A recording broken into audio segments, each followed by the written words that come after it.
तर आज होळी आहे. तर मला एक सांगा, होळी का साजरी करतात? त्याचं काय कारण आहे? नेमकं होळी साजरी करण्याचं कारण काय आहे? होळी कशामुळे साजरी करतात? सांगा बरं, कोण सांगते? सर, होळी याच्यासाठी साजरी करतात सर, की आपले जे गावातले दुश्मन असतात सर, हां, त्या दुश्मनाला डायरेक्ट आपण जाऊन शिवाय देऊ शकत नाही सर. हां, मग वर्षभर जे आपल्या मनात राग असते त्या दुश्मनाला, आपल्या संगत दुश्मनी करणाऱ्याच्या बद्दल जे राग असते ते त्याच्या होळीच्या दिवशी त्याला शिवाय देऊन ते राग व्यक्त करता येते सर, म्हणून होळी साजरी करतात सर. वा वा वा वा वा वा. अरे वानेर तोंडिया, तू तुया काय कर, त्या बापाला घेऊन ये शाळेत. हां, तुला सांगतो तुला कशी होळी साजरी करतात ती. मूर्ख कुठलं, शिव्या देता येतात आणि ती वर्षभर बोलता येत नाही. शिव्या कशाला द्यायच्या? आणि दुश्मनी लोकांसंग कोणासंग करायची कशाला? अरे प्रेमाने राहायचं, चांगलं राहायचं. हा, मोठ्याचा मान ठेवायचा, आदर सत्कार ठेवायचा. मूर्ख कुठलं. कोण सांगते अजून? दुसरं कोण सांगते? सर, मी सांगतो सर. होळी म्हणजे वसंत ऋतूच्या आगमनाचा सण आहे सर, आणि या दिवशी वाईटावर चांगल्याने विजय मिळवण्याचा दिवस आहे सर. हां, आणि रंगपंचमी म्हणजे होळीच्या दुसऱ्या दिवशी म्हणजे रंगपंचमीच्या दिवशी, धुळवंडीच्या दिवशी सर बंधुभाव जपता यावा, रंगाची उधळण करण्यात येते सर, आणि हा सण साजरा करण्यात येतो सर. प्रामुख्याने काय झालं सर, एक जुनी अशी कथा आहे की हिरण्यकश्यपूची जी बहीण होती ती होलिका होती सर. हां, आणि तिला एक वरदान असं होतं की ती अग्नीत जळू शकत नव्हती. आता हिरण्यकश्यपूचा जो मुलगा होता तो होता भक्त प्रल्हाद, आणि तो विष्णूचा भक्त होता, आणि हिरण्यकश्यपूला ते मान्य नव्हतं, आणि भक्त प्रल्हाद जो होता तो विष्णूचा धावा करायचा, आणि म्हणून त्याला मारण्यासाठी लाकडावर एक लाकडं रचण्यात आली. त्याच्यावर होलिका, जी भक्त प्रल्हादाची आत्या होती, तिला बसवण्यात आलं, आणि तिच्या मांडीवर या भक्त प्रल्हादाला देण्यात आलं सर, आणि आग लावण्यात आली. परंतु झालं असं सर, त्या होलिकेला ती जळणार नव्हती, तिला असं वरदान होतं, परंतु ती होलिका जळाली सर, आणि हिरण्यकश्यपूला काही झालं नाही सर. नंतर पुढं ते नरसिंहाने खांबामधून एक म्हणजे प्रकट होऊन हिरण्यकश्यपूचा वध केला, अशी कथा आहे सर. हां, आणि तेव्हापासून मग होलिकोत्सव साजरा करण्यात येतो सर. हां. वा वा वा वा, छान छान. आणि उद्याचा जो रंगपंचमीचा सण आहे तो साजरा करात.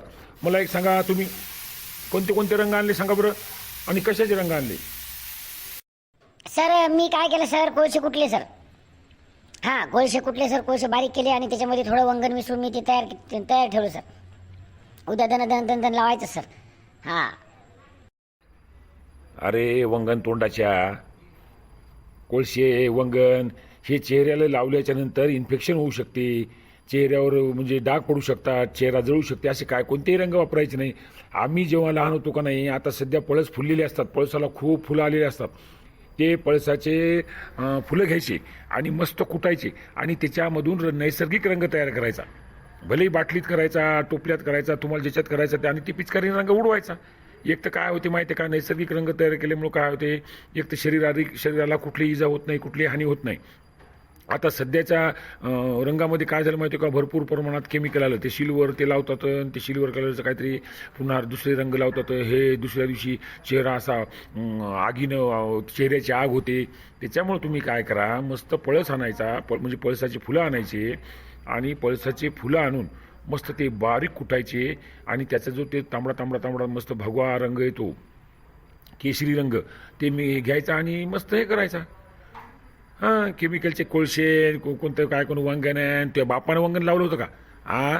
थुत्तर तोंडिया, चांगले कामं करायचेच नाही, कोणतंही वाईटच काम करायचं. मूर्खासारखं आपलं. आलं का लक्षात? परत काय करायचं, आपण रंग खेळताना लहान मुलांच्या डोळ्यात जाणार नाही, म्हाताऱ्या माणसांना त्याचा त्रास होणार नाही, असं खेळायचं. हे गावभर बोंबलं हिंडायचं, आणि मोठमोठ्यानं वड्डायचं, आणि शिव्या द्यायच्या, ते कोणाच्याही अंगावर रंग टाकायचा. म्हातारी माणसं पाहायचे नाही, म्हाताऱ्या आजी बाया पाहायच्या नाही, लहान लेकरं पाहायचे नाही. अरे तुमच्या वर्गातली, तुमच्या वयाचे लेकरं असतील, अशा लेकरासोबत आपण होळी खेळायची, छान पद्धतीनं रंगपंचमी खेळायची. सगळ्या गावाने हिंडा, हरकत नाही, परंतु व्यवस्थित खेळा. हे कोणाच्या पत्रावर रंग, कोणाच्या खिडकीतून रंग, कोणाचं धोतर वाळू घातलेलं असते, त्याला बिचारायला एकच धोतर असते, त्याच्या धोतरावर रंग काय लावलं तुम्ही? व्यवस्थित खेळा. सण उत्सव असा उत्साहात साजरा केला पाहिजे. रंग कशामुळं खेळायचा, एकमेकांना रंग काय लावायचा की वर्षभराचे जे हेवे दावे असतील ते मिटले पाहिजे. सगळा समाज सगळे गुन्ह्या गोविंदानं राहता आलं पाहिजे.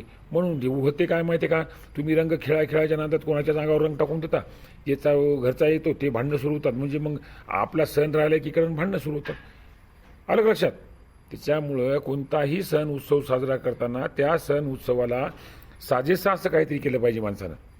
आलं का लक्षात? नुसतं करायचं म्हणजे करायचं असं नाही करायचं. आपले सण उत्सव हे पारंपरिक हजारो वर्षापूर्वीचे आहेत आणि ते साजरे केलेच पाहिजे. परंतु असे नैसर्गिक पद्धतीने तुम्ही रंगपंचमी यावेळेस खेळून यावेळेस एक थोडासा आदर्श निर्माण करा. आलं का लक्षात? म्हणजे मलाही अभिमान वाटेल की हे माझे विद्यार्थी आहेत. सर तुम्ही पहिल्यांदा 50-50 रुपये द्या बरं प्रत्येकाला, सगळ्याला 50-50 रुपये द्या. 50-50 कशाला बाबा? नाही 50-50 नाही, मी 100-100 देतो. पण कशाला द्यायची मला सांग. अहो सर मग रंग आणावं लागतील ना, रंग आणावं लागतील, पिचकारी आणावं लागेल सर, फुगे आणावं लागतील, त्या फुग्यात रंग भरायचा, हे रपारप एकामेकाच्या पाठीत फोडायचे सर ते फुगे. आहे का? इतके वेळ जे भाषण दिलं ते गेलं का तो डोक्याहून? अरे बाबा 50 नाही, मी 100-100 देतो. पण मी तुम्हाला नेमकंच काय सांगितलं, पळसाचे फुलं आणा, पळसाचे मस्त कुटात यायले आणि ते कुटून त्याचा नैसर्गिक रंग तयार करा. आणि फुगे काय, फुग्यात काय रंग भरता रे?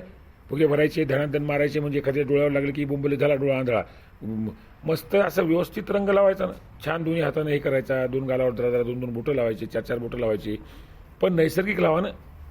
हां हो सर तुम्ही म्हणता तेच करणार आहे. आता आम्ही शेतात जाणार आहे, शेतात जाऊन पळसाचे फुलं आणणार सर, मस्त ते कुटणार सर, त्याचा मस्त पातळ रंग तयार करणार सर आणि ते मग सगळ्याला रंगवणार सर. हां सर. पण झाडावर जाताना व्यवस्थित चढा, मोठमोठ्या झाडावर जाऊ नका. उद्या काय सगळी मानव बोंबाबोंब होईल की मास्तरच म्हणले लेकराला झाडावर झाडण, लेकरू पडण, हात मोडडान, पाय मोडडान. आलं का लक्षात? तुम्हाला चांगलं सांगायचं लाग नाही, मग तुम्ही काय करता त्याचा उलटं करता.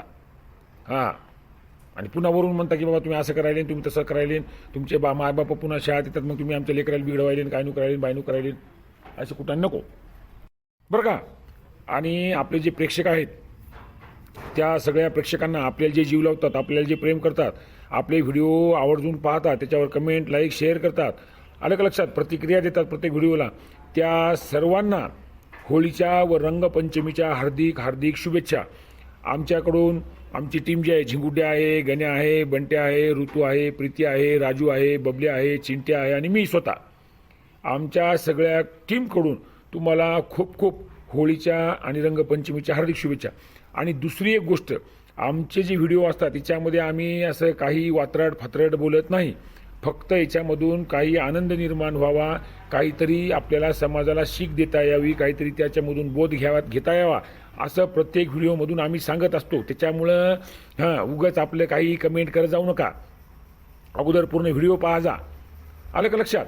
आणि खळखळून तुम्हाला हसवणे हाच याच्या मागचा उद्देश असतो. आम्ही कुठल्याही जातीबद्दल, धर्माबद्दल, पंथाबद्दल, राजकारणाबद्दल, कोणत्याही राजकीय पक्षाबद्दल, कोणत्याही नेत्याबद्दल किंवा शिक्षकाबद्दल सुद्धा अपशब्द वापरत नाही. उलट शिक्षकाच्या मुखातून आम्ही काहीतरी चांगला संदेश देण्याचा नेहमी प्रयत्न करत असतो. आता विनोद करायचं म्हणलं की काही ना काही म्हणजे एखादी कथा तर घ्यावंच लागेल. तर आम्ही शिक्षक आणि विद्यार्थ्यांची ही शाळा ही संकल्पना आम्हाला योग्य वाटली की त्याच्यामधून काय होईल, विद्यार्थ्यांनाही मार्गदर्शन होईल, त्याच्यामधून काही चांगलं सांगता येईल, चांगल्या गोष्टी आम्हाला सांगता येईल. तुमचे काय अनुभव असतील ते सुद्धा आम्हाला मेसेज करा, ते सुद्धा आम्हाला कळवा. आम्ही त्याच्यावर व्हिडिओ बनवू आणि तुमचं नावसुद्धा त्या व्हिडिओमध्ये घेऊ. आणि आमचे जे पात्र आहेत ते आमच्या ज्या शाळेतले जे विद्यार्थी त्यांचे नावं, पात्र, कथा हे सगळं काल्पनिक असते. याच्यामधून कुणाचं मन दुखवण्याचा आमचा हेतू नसतो. आमचा प्रामाणिक हेतू एकच असतो की फक्त हास्य निर्माण करायचे, तुम्हाला हसवायचं. कारण काय झालं, या धकाधकीच्या जीवनात कुणाकडे वेळ राहिला नाही. प्रत्येकजण कामात एवढा बिझी झाला की आपल्याला हसण्यासाठी वेळच मिळत नाही. त्याच्यामुळे हे एक छानसं माध्यम आहे.